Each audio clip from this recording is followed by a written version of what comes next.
Hello प्यारे बच्चों, कैसे हैं आप सब लोग। आज हम कक्षा 7वीं की हिंदी पाठ्य पुस्तक बसंत भाग 2 का दूसरा पाठ दादी माँ कहानी का अध्ययन करेंगे। इसके लेखक शिव प्रसाद सिंह जी हैं। यह भाग 1 है। इस भाग में हम कहानी का सार देखेंगे और कठिन शब्दार्थ करेंगे। तो आइए अब हम कहानी की तरफ बढ़ते हैं। इस कहानी में लेखक को उनके बड़े भाई द्वारा एक पत्र मिलता है जिसमें उनकी दादी की मृत्यु का समाचार होता है। पत्र पढ़कर लेखक दुखी हो जाते हैं और बचपन की यादों में खो जाते हैं जब वह दादी माँ के साथ रहा करते थे। यादों के क्रम में लेखक सबसे पहले अपने गांव का दृश्य याद करते हैं कि कैसे सितंबर अक्टूबर के महीने में उनके गांव का नाला पानी से भर जाता था और उसमें नाना प्रकार की सड़ी गली घासें बीज बहकर आती थी और बदबू पैदा करती थी। लेकिन गांव के लोगों को वहां पर नहाना बहुत अच्छा लगता था। लेखक की एक बार तबीयत खराब हो गई थी वह उस नाले पे नहीं नहा पाया था, जिसका दुख उसे आज भी है।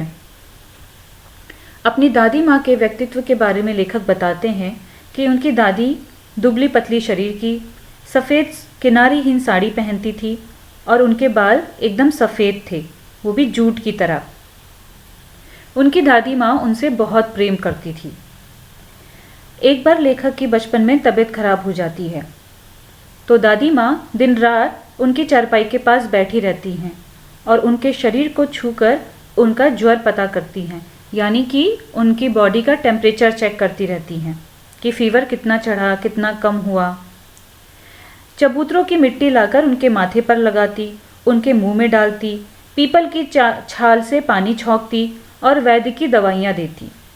लेखक ही नहीं, गांव का कोई भी सदस्य बीमार हो जाए तो उसे पूरी दवाइयाँ व इलाज बताती और सबके प्रति अपना प्यार दर्शाती।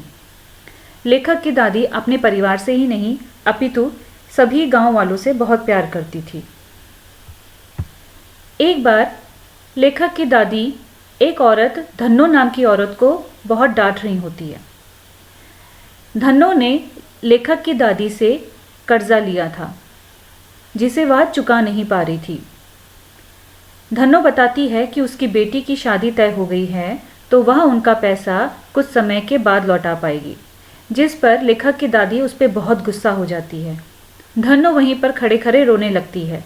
लेखक यह सब देखता है और अपनी दादी से बोलता है कि दादी, धन्नो आपको कुछ समय पश्चात पैसे दे देगी, आप उस पर इतना गुस्सा क्यों करती हैं। जिस पर लेखक की दादी लेखक को ही डांट देती हैं। धन्नो रोते हुए वहां से चली जाती है। कुछ समय के पश्चात लेखक को धन्नो मिलती है तो धन्नो उसकी दादी के बारे में बहुत शुभ मंगल कामनाएं कर रही होती हैं, उनके बारे में अच्छी अच्छी बातें बोलती है, जिससे लेखक को बड़ा आश्चर्य होता है कि अभी तो लेखक की दादी ने धन्नो को बहुत डांटा था, तो धन्नो उसकी दादी की इतनी तारीफ क्यों कर रही है। धन्नो बताती है कि उसकी बेटी के विवाह में धन्नो दादी वहाँ पर आती हैं और उन्हें शगुन के रूप में 10 रुपए देती हैं और उसका सारा कर्जा माफ़ कर देती है। लेखक को जब यह बात पता चलती है कि उसकी दादी इतनी परोपकार हैं, उसमें इतनी दया भावना कूट कूट कर भरी हुई है, तो लेखक का मन खुशी से गदगद हो जाता है। वह जानता है कि उसकी दादी ऊपर से भले ही कठोर लगती हों पर अंदर से वह कितनी ही कोमल हृदय वाली हैं। एक बार लेखक के बड़े भाई की शादी होती है। लेखक की तबीयत तो खराब होती है तो वह बारातियों के साथ बारात में नहीं जा पाता।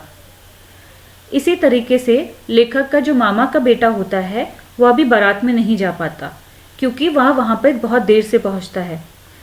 देर से पहुँचने के कारण बारात निकल चुकी होती है तो वह लेट हो जाता है।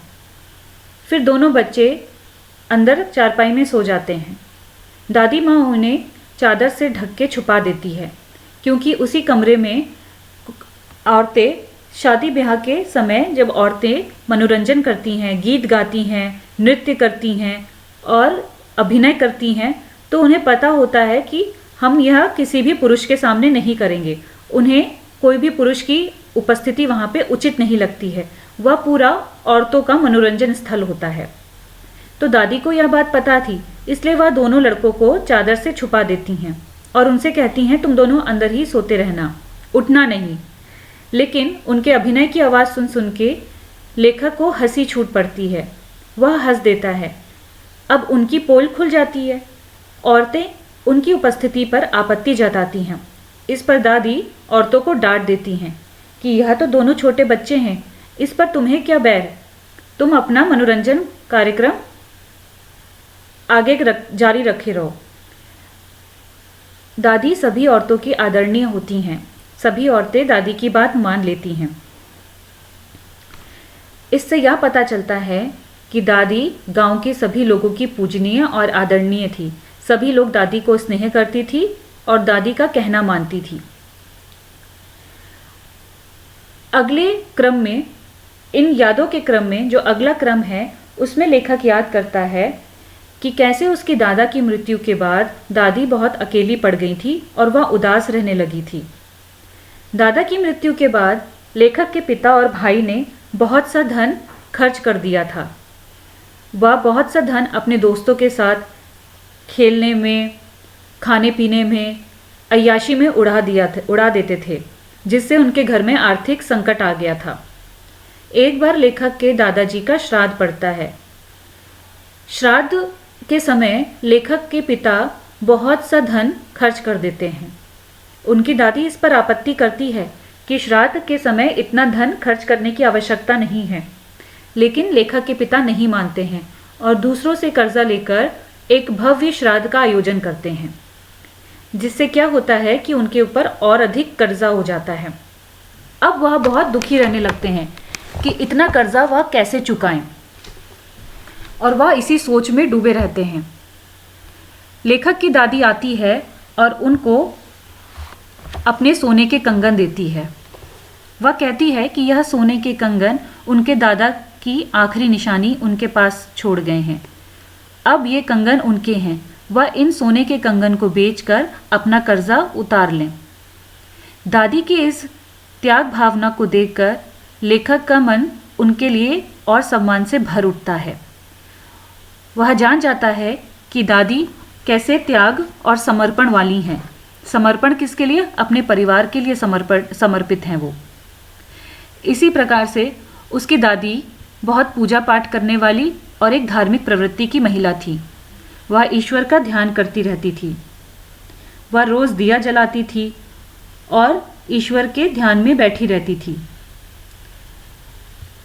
अब लेखक अपने वास्तविक जीवन में, वर्तमान जीवन में पहुंच जाता है। वह याद करता है कि कैसी उसकी दादी में यह सब गुण थे और उसकी दादी कितनी अच्छी थी, और वह फिर से उदास हो जाता है। तो बच्चों, ये कहानी का सार था। आपको मैंने कठिन शब्दार्थ नीचे दिए हैं।